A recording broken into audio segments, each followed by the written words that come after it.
Burger di Fish Eat itu ikan secret. Belum dapat itu Andro, dia pamer-pamer dapat ikan secret, aku belum dapat. Aku udah bahas sama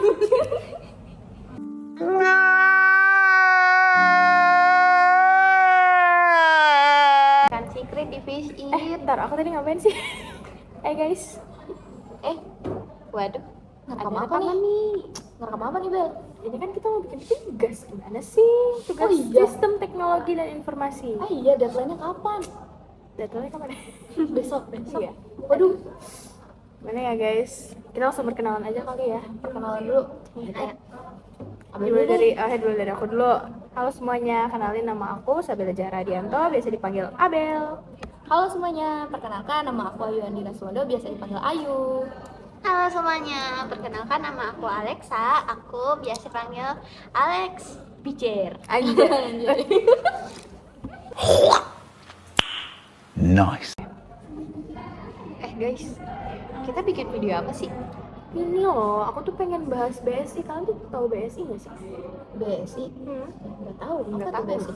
Jadi BSI itu merupakan singkatan dari Bank Syariah Indonesia. Nah, bank ini itu adalah bank yang bergerak di industri perbankan syariah.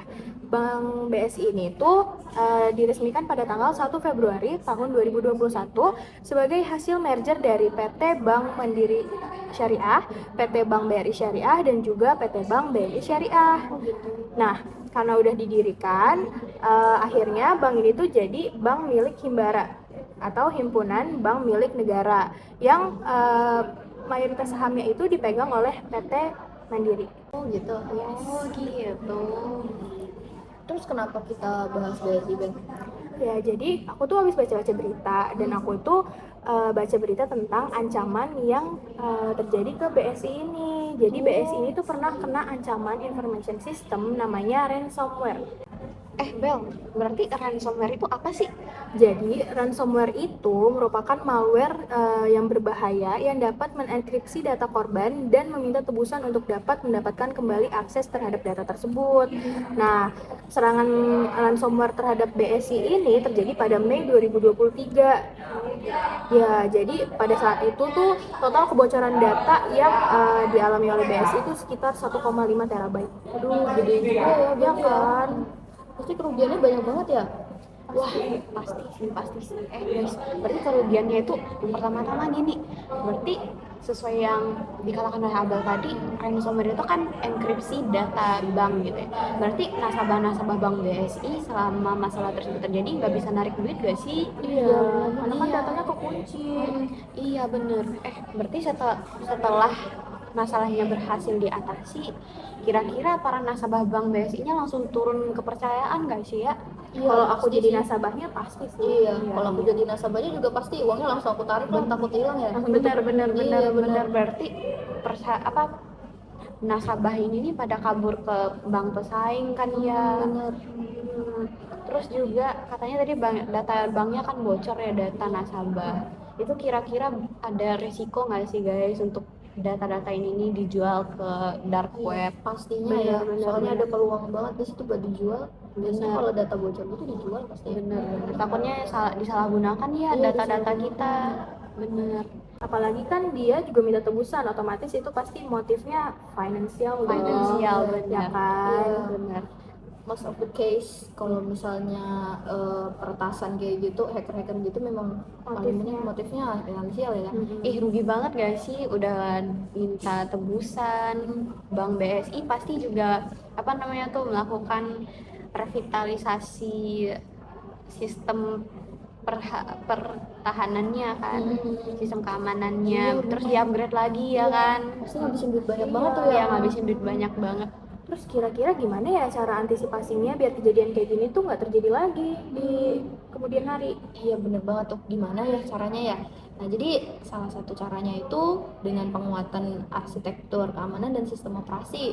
Nah, gimana tuh caranya? Dengan melakukan patching rutin atau memastikan semua sistemnya itu selalu diperbarui untuk menutup celah yang kerentanan ini tadi yang bisa memungkinkan untuk dieksploitasi. Oke, yang kedua itu dengan cara melakukan segmentasi jaringan atau network segmentation dan pemisahan zona serta kontrol akses yang ketat. Terus juga jangan lupa backup data secara berkala dan pengujian rutin terhadap rencana pemulihan atau disaster recovery namanya. Aku bersin. Bless you. Maaf ya guys. Kemudian kita juga bisa ngelakuin yang namanya backup data secara berkala dan pengujian rutin terhadap recovery ini tadi atau disaster recovery, biar si bisnis ini tadi atau si usahanya ini tetap bisa berlanjut. Nah, karena data ini tadi kan udah dienkripsi ya sama ransomware, maka kalau misalnya tanpa backup itu bisa parah banget dan fatal banget tuh dampaknya. Kemudian itu juga ada dengan cara deteksi dan respon insiden. Gimana sih caranya deteksi dan respon insiden yang tadi?